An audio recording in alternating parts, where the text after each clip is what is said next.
But I like the rest of it. The rest of it's fun. How do you feel about social media?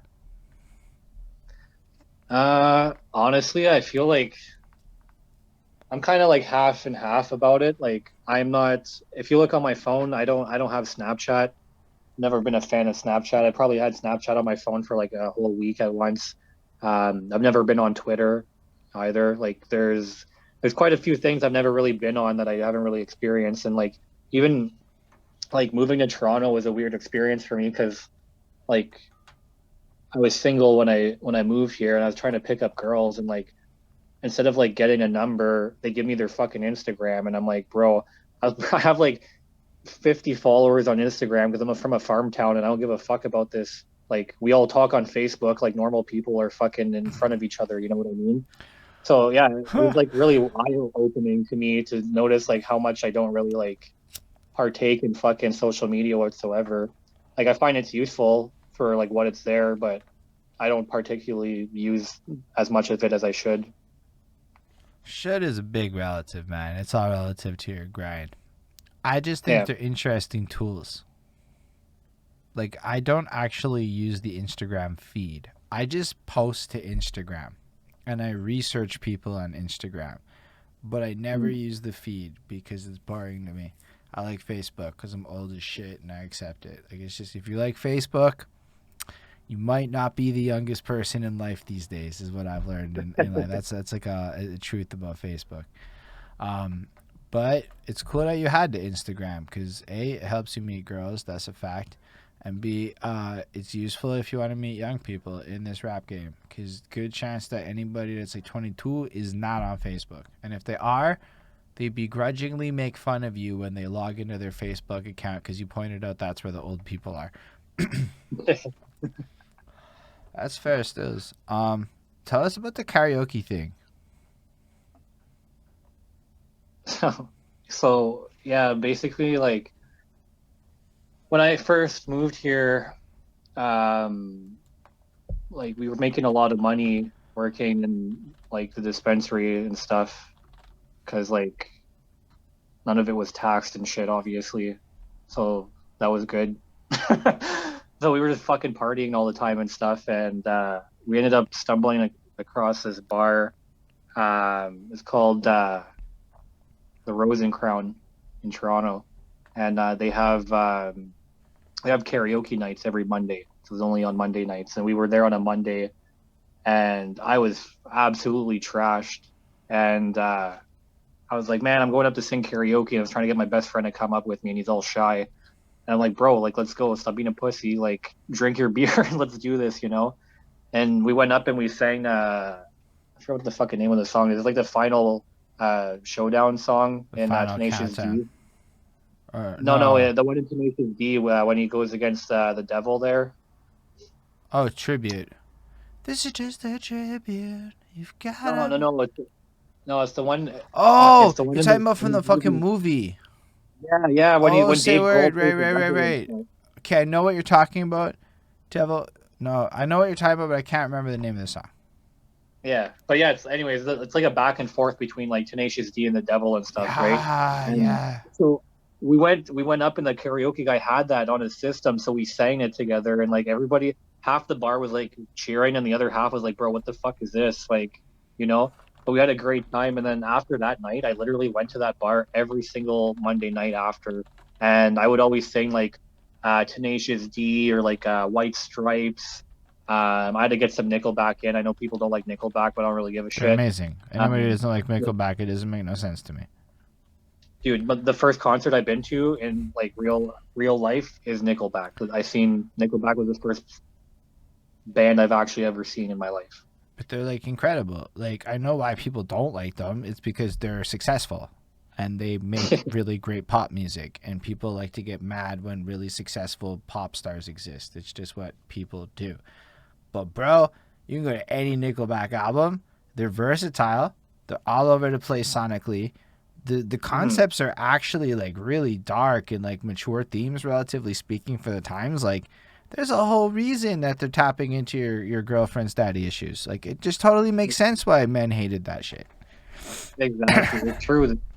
But yeah, I was just like there singing all this stuff, and I was having a great time. And like, there's one night I was there, and fucking this girl walked in, and she was like super fucking hot, bro. Like, I was sitting there like, damn, I was like, this girl's so like attractive, and I was hammered, and so I had a song that I was gonna sing.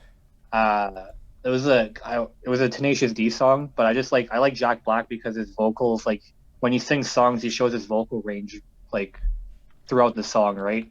So I was planning to go sing a Jack Black song so that I could show my vocal range to this chick, but because I was hammered, I decided the last second to switch the song to the fucking Bad Touch by the Bloodhound Gang because I thought I'd be like fucking cool or whatever. So I was singing this song. I was singing this song to this girl, and I thought I was cool. I wasn't too cool. Fucking, she wasn't having any of it. So I went outside and I was having a cigarette, and she ended up coming outside with her friend, and we ended up talking. And then she asked to come sit at my table, and we sat. We were sitting together at the table and stuff, and she came with like her friends, and it was two girls and this other dude, and I was there with my friends, and she was being kind of flirty with me, but like I thought she was there with another guy, so I was like, like You were being whatever. respectful. Yeah, exactly. So I was like, whatever, like I don't want to get into the middle of this shit. So I was sitting there, and she says that she had to go to the bathroom, so her and the girls go to the bathroom, and I look at the guy, and I just want to ask you, like, are you two together or something? Like, I just want to know if you're dating. He's like, oh no, man, I'm gay as fuck, dude. And I'm like, oh my god. I'm like, as if I'm like, I didn't know or anything. And he's like, no, no problem. He's like, yeah, I think she's into you because she's been trying to flirt with you the whole time. And I was like, bro, I thought you guys were together. But yeah, anyway, that's how I ended up meeting my girlfriend. I'm still with her to this day. We were going to karaoke like every night and stuff, and that's how we ended up meeting. So let me understand this correctly. The Bloodhound Gang Yeah. helped you much in your life. Their Yeah. existence helped you very much in a lot of ways. It did. I Shout out never the thought I'd take Bloodhound this, Gang. but it did. I appreciate your input.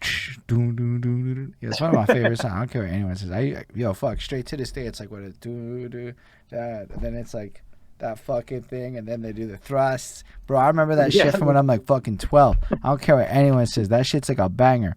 I mean, I'm also 12, and the shit's about fucking. It's a banger to this day. I don't care what anyone says. That was a great music video too. Oh I yeah. digress. That's an amazing story, and I'm glad that song's included.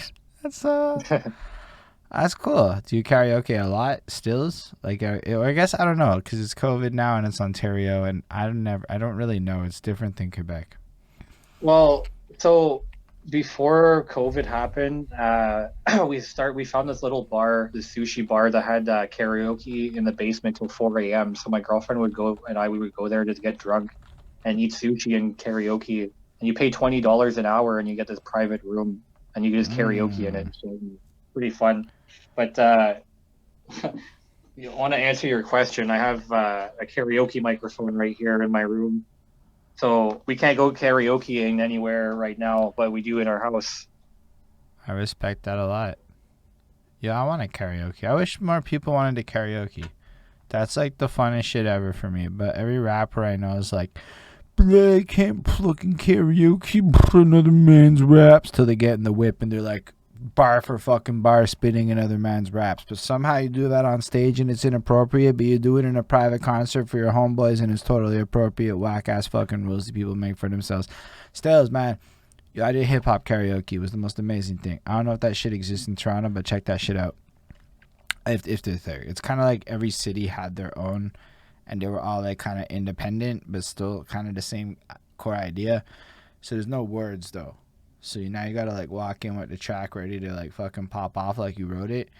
And so I just started doing that, and the shit was at like a bigger venue in my first like second year of rapping or whatever.